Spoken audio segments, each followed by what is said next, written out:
Amigos de ESPN Knockout, me encuentro con Dwayne Johnson. Dwayne, thank you for sharing this space with ESPN Knockout.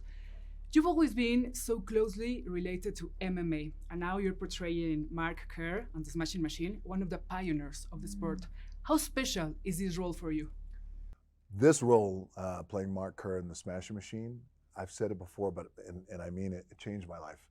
It changed my life in ways that I didn't anticipate. It changed my life in ways that I realized and recognized things about myself that I didn't know. But also, I love MMA, and I have just a boundless amount of respect for MMA fighters, women, men. They sacrifice everything in the cage and in the ring, but also the families sacrifice everything too. The wives, the husbands, the kids, the teams. Everyone sacrifices something. And I think one of the most important things that we wanted to, most important parts of this story that we wanted to make sure that we told is that I realized, and so did Benny Safdie, our director, and Emily Blunt too as well, we all realized that in MMA, whether you're in the UFC or whether you're in any of these other promotions around the world, yes, you want to win, and everyone works so hard to win. You don't want to lose, but losing is part of the game. But it's more than that. And the thing that it comes down to with these fighters is pressure and how they deal with pressure. Because the fighting itself, that's minutes of the day. You build towards it, and if you go 5 rounds, that's 25 minutes. It all depends, but it's still just minutes. The rest of their life, their full life, is just all about pressure and how they deal with pressure. And sometimes you deal with pressure in a great way, and then sometimes you struggle. And that's the part that we wanted to show. So, for the movie, you trained in a real MMA camp with real coaches and real fighters. Can you tell us more about the preparation process? Sure. So, as many MMA fans out there know, and if you didn't know, now you know, knowing Mark Kerr, who was one of the pioneers, Mark Kerr, Mark Coleman, Kevin Randleman, you know, Don Fry, these legends. Mark Kerr had an insane body. He was like rare, like a unicorn. He was a wrestler. He had all this fast twitch muscle fibers. So I had to put on 30 pounds of muscle, just over 30 pounds of muscle. To put on 5 pounds of muscle is hard. I had to put on 30 over the course of about 6 months. I did train MMA coaches, MMA fighters. I got my ass kicked every day, but it was good for me because it just gave me yet another level of respect. I came from the world of pro wrestling. We have mutual respect. Wrestling ring, octagon, MMA, pro wrestling. It's combat. We're throwing each other around. We love and respect each other. But in the prep for this, of putting on that kind of weight, and not only that, but then I had to move with that kind of muscle, and that's hard to do. It just gave me another level of respect. 22 prosthetics that I had to put on, cauliflower ear, scars everywhere, different eyes, nose. But it wound up being the greatest. It wound up being the greatest experience for me because it changed my life, like I said. So, not only that, the biggest thing about becoming Mark Kerr that I realized is how hard it is for these fighters. Winning, yes, and sometimes in life, winning becomes the enemy, and winning can, when you chase the win so much, right? It's hard.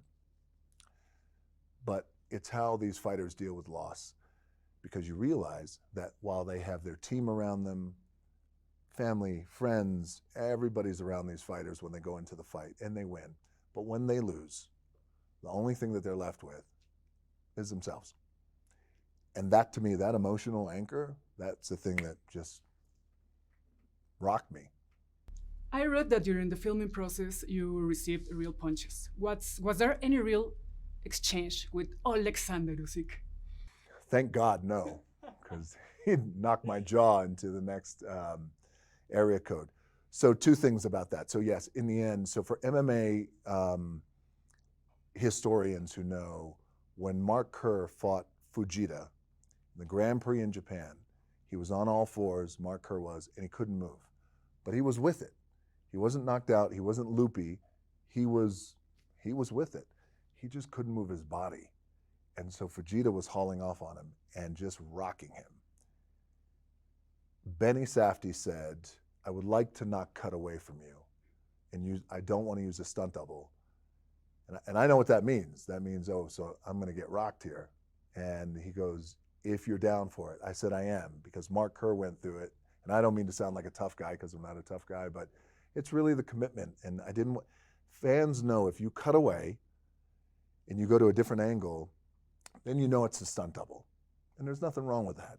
But if you stay in this moment and you stay on me and you see me getting rocked left, right, knees, I got a concussion on that. I mean, I am fucked up. Excuse my language, but you could, in the movie, you see when I get up and I'm looking around, one eye's going that way, the other eye's going this way.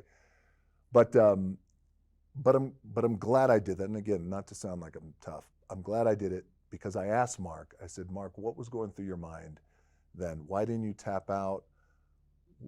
You weren't moving. He goes, DJ, I couldn't move my body, but there were 30,000 people there in Japan, and they came to see me, and I wasn't going to quit. So I was just going to take it until the ref called it. So once he told me that, I felt like, okay, I'm going to commit to this too. And because you get one shot on film, and now forever that scene will be in the movie. You asked about Usyk. I got to tell you, he is very deceiving, because he's a little long. He's tall. We're the same height. He's lanky. He's got reach, Power. He's not a big, he's not like Anthony Joshua, right? So he looks deceiving. That's how he looks. When you get in the ring with him, and because he played Volchanchin, we lock up. And when we lock up, I realized in that moment, oh shit, there's a reason why he is going to be still, he could go down as the greatest of all time. Because that physical authority that he has as one of the greatest fighters of all time, that comes out in his lockup too. And I felt that. Even though he's not a wrestler, I felt that power, and I went, oh shit, I got it. And then a couple of times, I'd throw a jab out and he'd throw something. He's so deceptively fast. And on top of all that, Usyk is a great guy. And I love that guy. And I'm so happy for his success. Dwayne, it's so great to hear that you took Usyk into wrestling. Thank you so much for this space and for taking the MMA to so many new eyes. Thank you. I love MMA. It was my honor. Dwayne Johnson para ESPN Knockout.